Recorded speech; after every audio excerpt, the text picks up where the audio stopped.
My bust for wide receivers is the new Dolphin Tyreek Hill.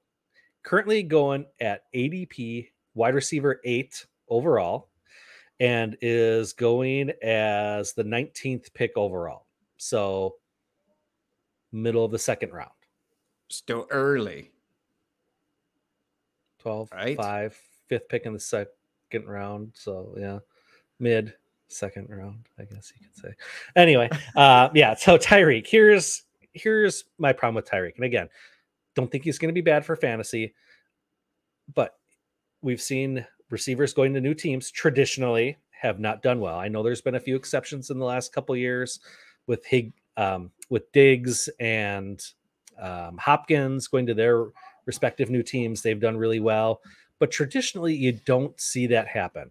I do have questions about Tua. While I do think he's going to improve, I honestly don't know with what we saw out of Waddle last year and his ADP this year. He's also being drafted very high. I don't know that Tua can sustain 2 top end wide receivers, especially in the top 10, where they're both essentially being drafted. I think if I pull up the ADP by wide receiver here, we'll see Waddle is going at 15 overall. So 7 spots later, which is not that big a gap for 2 wide receivers on the same team in what we have never traditionally seen as a high powered offense. And they've got 1,000 running backs on that team. They're going to want to try to run the ball. I just don't know where this volume is going to come from. And I know Tyreek, he can take a short slant and take it to the house at any time. Like we've seen that. I just really question. He's going from arguably one of the best quarterbacks in the league in Patrick Mahomes, super accurate, very mobile. They had a good repertoire going there, to Tua, who, while has shown some improvements, he's not nearly as mobile as we thought he would be coming out of college. And granted, some of that's probably just coming back to form from injury. So I don't want to just say he's not mobile at all. But I don't know. I just got a bad feeling about this, and I feel like he's being way overdrafted.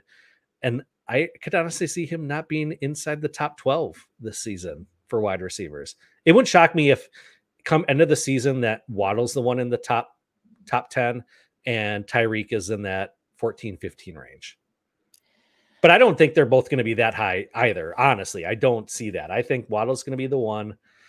He'll probably be just outside the top 12, if I'm going to be honest. And Tyreek will probably be like a low-end wide receiver 2 at best.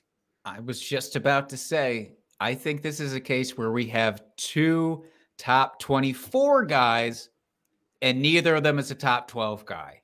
Mm-hmm. And so at this point, with the golf in their ADP, it may not be significant, but a couple of rounds makes a big difference. I would take Waddle. It sounds like you would absolutely take Waddle above Hill. Mm-hmm. At ADP, absolutely. Yeah. Yeah, it's weird for a guy like Tyreek Hill to be coming on here and calling him a bust, but I'm with you on this. I've mentioned it before that I don't really believe in him this year to the extent that everybody else does. Mm-hmm. There's just so many other wide receivers I would rather have above him at their cost. So that's unfortunate for those listening who love Tyreek Hill. It's also going to be unfortunate for anybody listening who loves Terry McLaurin, because he is my wide receiver bust for this year. Terry McLaurin, the argument for him is Carson Wentz. That's it. That's the argument for Terry McLaurin, is he is playing with the best quote-unquote quarterback that he has played with to date. And when you stack Carson Wentz against those other guys, sure, yeah, technically you are correct. Is Carson Wentz better than Taylor Heinicke? Yeah, I think he probably is. Is he better than Brandon Allen or Kyle Allen? I don't even remember which Allen he played with, because that's how nondescript he was.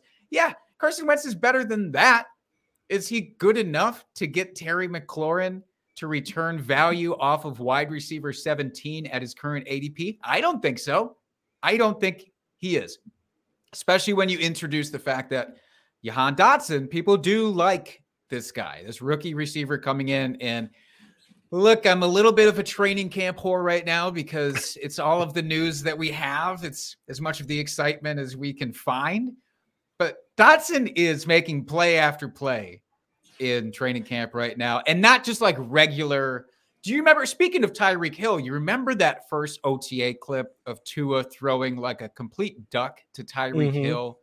And against nobody, of course, it's just in shorts. Of course. People lost their goddamn mind over it.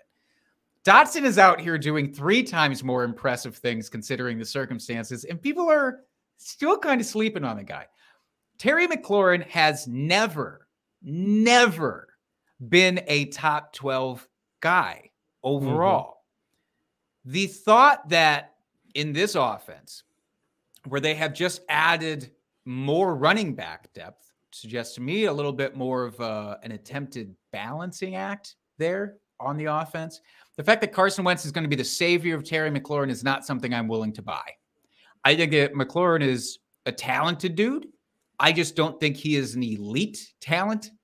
And therefore, I'm not going to be taking him at that cost. If I'm going to take somebody, it's going to be a dart throw on Dotson, who will be tail end of drafts. Possible that he's undrafted in your standard redraft league. And that's the type of guy I would want to go for, because it's so easy to me to say that these guys could split in targets. And I think that Dotson is just as talented. So why would I be invested in McLaurin? I don't know. I think he's outside of a fringe wide receiver too. You know, that's what my hope would be for him. And I honestly don't have higher hopes than that. His floor sucks. That's what I'm saying. Yeah, I think at wide receiver 17, you are drafting him at his ceiling. I think that's probably, you know, like I said, all things go the way of Terry McLaurin. That's probably about where he's going to end up. Maybe a spot or two higher, but I don't see him getting higher. I don't see him jumping in the top 12 at all. So I do think you're drafting him at his ceiling, and considering where you have to draft him to reach that ceiling, I would rather take a dart throw, not a dart throw, but I'd rather take a pick on a guy maybe a little bit lower than him that I think has a potential for a higher ceiling than that. Yeah. And by the way, I just checked because I put this in yesterday. He's already moved up a spot to wide receiver 16. The people won't listen. They have Wentz mania, Dustin. So at this rate, he's going to be wide receiver 12 by the time you have to draft him. And God forbid. I won't take him there either. So that's fine. Here's a good one before we move on to the next position real quick. Jalen Waddle and Terry McLaurin are going back to back at their ADP. So are we both saying that we would take Waddle over McLaurin? Yes. Okay. I would. So I'm saying that as well. For the record, I'm not super thrilled with either. It's just value for Waddle versus Tyreek is a no-brainer.